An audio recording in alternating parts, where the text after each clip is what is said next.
This is my favourite painting I've ever done because every single little detail means something. It's all about young love and that ecstatic, sugary sweetness of those feelings. This plastic bag filled with flowers is like the ones you can get on clearance at a grocery store when you're broke and young. This old school style Kodak film box captures the nostalgia, and I love including receipts in my work. This one is for all the things you would buy for a first date. I wanted to play on the concept of having butterflies in your stomach, but instead chose to paint moths to really exaggerate that feeling of nervousness and uncertainty. And the stars are a symbol of just how many first dates are on a rooftop or in the back of a car looking up at the stars.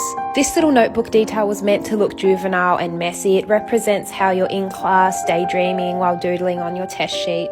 The tube of yellow paint is a reference to the myth that Van Gogh used to drink yellow paint to feel happy inside.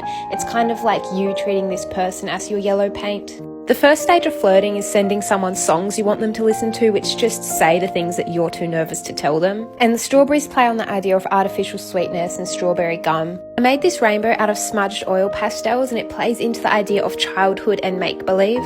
The hand is probably my favourite detail. It describes how when you like someone, you always measure your hand up against theirs.